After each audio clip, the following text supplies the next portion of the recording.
Hello, my friends. Welcome back to this series on living the lifestyle of a holistic renegade, living seasonally according to the seasonal oscillations. We are in a lovely spring day. It's 3:43 in the afternoon here, and the sun will be going down very soon. And if we evolved with these oscillations, these things that happen every single day, every single month, every single season, every single year, every single 10-year period, well, why don't we learn to use them to our advantage? So that's today. And today is all about the second pillar of healthy living, which is movement. So enjoy it, and I'll see you on the other side. So let's start with a 4 doctors approach. These are 4 categories of action that you can take to create optimal, vital, thriving health in your own life. And the most exciting one for most people is their movement. For movement, focus on replicating ancestral practices. Our ancestors walked and moved a lot, probably more than 10,000 steps per day, and had a lot of high volume, low intensity activity. They were walking, they weren't running. They were walking, they weren't sprinting. They lifted and carried heavy things like food and water well into their 60s, 70s, and 80s. And occasionally they did run like a banshee. We were animals, and so we moved like animals. We were floor ninjas before the advent of furniture, and before furniture wrecked our physical autonomy and our bodies. The standard American lifestyle, let's face it, it is sedentary. It's easy AF, and it's super comfortable. And that's why we're tired, we're weak, we're broken, we're diseased. In adopting an ancestral movement practice, it's important to become a movement generalist. Specialization is cool, but if you're not a professional athlete, meaning you are not getting paid to do that thing, it's really going to wear you down through repetition and cause more problems in your body and in your life. Think about that jogger running the same route, the same time, the same distance, in the same body, experiencing the same nagging injuries that they talk to you about all the time. They're doing the same things over and over, using the same muscles and using the same metabolic pathways. They're not getting any stronger. Think about that avid CrossFitter. They're doing lots of different movements, and yet they're using the same metabolic pathways over and over. They're not necessarily getting any stronger. Have a structure. I'm a very yin and yang fan. I'm a very yin person myself. I like to just flow and go with it. And yet, if we can create a structure, we can focus all of that inspired energy into achieving our aspiration. And so be yin, be flowy, play, have fun within the structure. And so what is our structure? 1, durability. When we were living in ancestral ways, we were animals. We didn't need to stretch and do durability work. Unfortunately, that's not the case anymore. So to be strong, to be happy, to be healthy in our bodies, you are going to have to mobilize your body. Furniture has absolutely wrecked us. And this is why at least 1 day a week, I spend the entire day being a floor ninja. By focusing on your durability, you will reclaim structural integrity in your body and autonomy. Integrity is simply that structure's ability to perform its intended purpose. Your body's meant to hold you up and overcome gravity without aches, without pains. And if you're not experiencing that, you don't have structural integrity. Really basic examples of durability work can be something like calisthenics, yoga, and primal flow. Oh, and remember, spend 1 day a week being a floor ninja. Get a blanket, get a cushion, and hang out down there. It's gonna be a great time. After durability, another essential component of our structure is strength. Basically, lift heavy shit. Our modern lifestyle is entirely too easy. We have carts for our groceries, we have suitcases with wheels on them, we have couches and cushions and beds and cushy chairs, we have escalators and elevators, and all of these things take away our muscles' responsibility for overcoming gravity. And this is what makes us weak. So start with little things. Carry your groceries, park far away, take the stairs, mow your lawn, get rid of the riding mower, and get a push mower. For most people to develop strength, the durability practices that I've mentioned can be totally sufficient. It can be yoga, it can be calisthenics, it can be primal flow movements. At a foundational level, strength is going to help you build strong, resilient bones, tendons, ligaments, joints, and muscles. And let's face it, the #1 risk for mortality in the elderly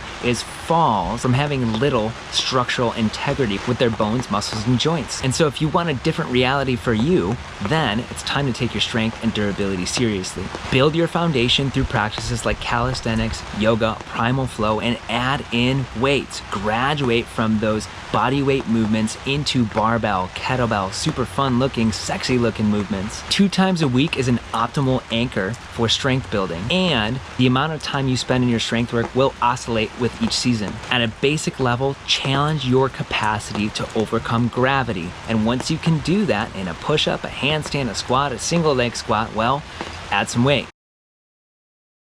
The third component of our movement structure is mitochondria and cellular health.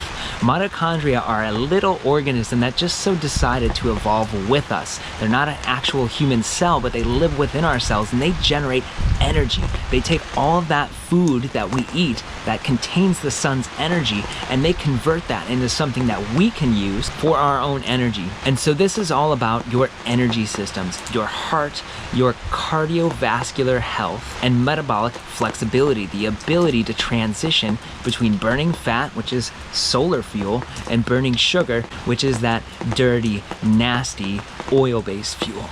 This training is all about energy. As I mentioned before, our ancestors did a ton of high volume, low intensity activity. And to train your mitochondria, to train your energy systems, you can do the exact same thing, like moving around 10,000 steps a day. And if you're not there, that's okay. If you're at 4,000, how can you add more? Is 100 extra steps good? Is 1,000? Is 10,000? I don't know. You make the decision, but pick something that's easy and highly motivating for you and build on that. This is lots of daily activity and walking, building your aerobic base, which is where you burn lots of body fat, and this should be 80 to 90% of your time when you're focusing on building your mitochondrial health, your energy system health. Even elite athletes are spending that duration of time at their aerobic base. Regardless of how sexy it is to go sprint, to go do tons of kettlebell swings, to get on the bike and sprint your butt off and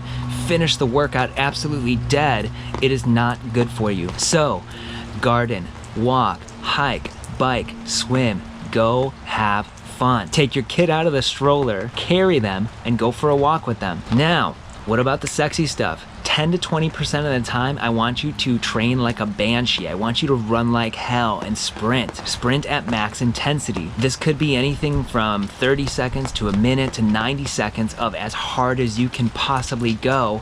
And whatever you did, rest for double the amount of time.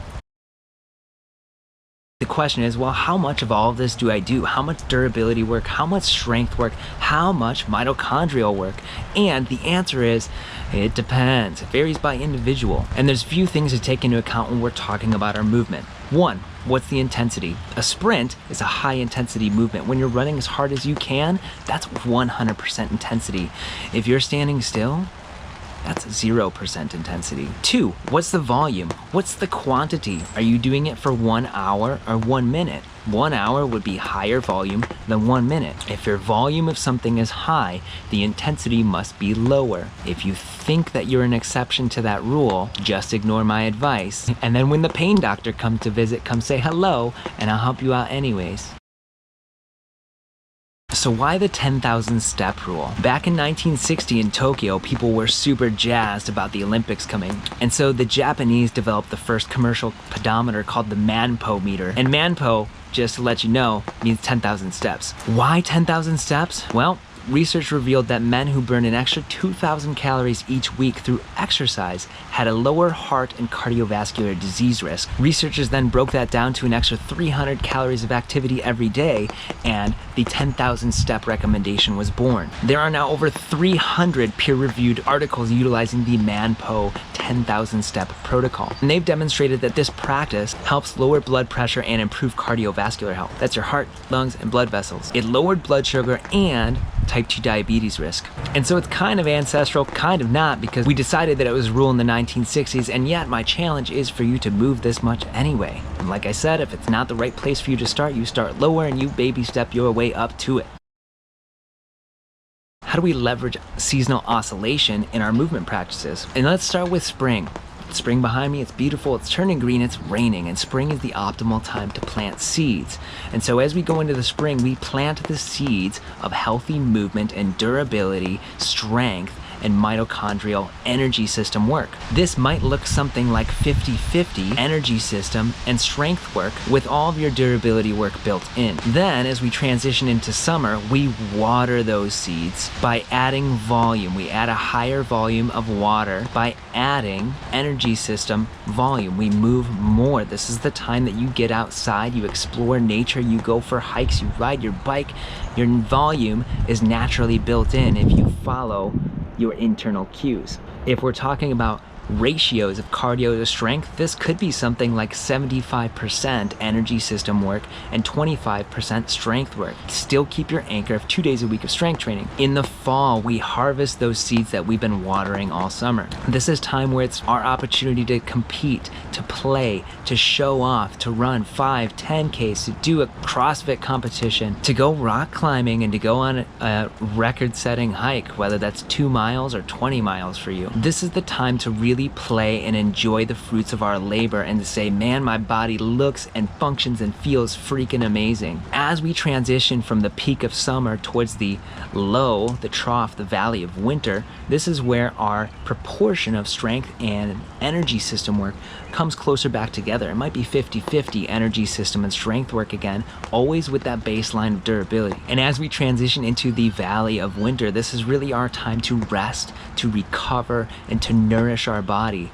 And so this could be the inversion of summer, where most of your work is strength training, a small amount of high intensity sprints with much less energy system work in terms of high volumes of movement. I'm also a fan of taking a therapeutic winter and just doing yoga or calisthenics for that entire season. And I'll tell you, the first time I did that, my body felt absolutely amazing afterwards, and now I crave it every year. So let's break it down, let's make it obvious. What is the oscillation when it comes to movement practices and seasonal living? In the winter, very low mitochondrial work, very low energy system work. You're not farming, you're not exploring the outside. Ancestrally, you would have been limited to your home and homestead. Almost exclusively durability and strength, moving heavy things around. Lower volume of activity and a higher volume of therapeutic durability work. In the summer, this is high energy system work. You are out exploring, playing, experiencing the entire world. Imagine that you're farming and maintaining your baseline of durability and strength to maintain your movement integrity and autonomy and your musculoskeletal system and your ability to overcome gravity. In spring and fall, this is our moderate energy system work. This is our 50-50 balance energy systems and strength. We're either ramping up in the spring or tapering in the fall. Your strength, again, is your constant. Keep with your 2 times a week. Imagine in these seasons you're either planting or harvesting. You're moving so that you can continue to be able to overcome gravity in any situation. Thank you very much for watching this video, and I hope that you enjoyed it. If you have more questions that have come up in the process of viewing this, please drop them in the comments or just shoot me a text message. My number is down there. It's really easy to find, and let me know what your question is. Also, you can feel free to drop those in the comments, and I will definitely be following up with more videos if it's appropriate to drop some knowledge bombs on you to help you improve your life. You, for movement purposes, can go check out Mindful Movement. I'll drop the link in the notes below, where Jenna, my wife, and I will be bringing you so much of the things that we talked about in this video. The durability work, the yoga, the primal movement, all that stuff, you can find it there. It's got 150 videos right now, and just growing. We'll have live classes as well. It's gonna be a great time. So if you want to find out about that, check out the link below. Thanks for being here, and make sure you tune in for the next part in the series, which is rest. I'll see you then.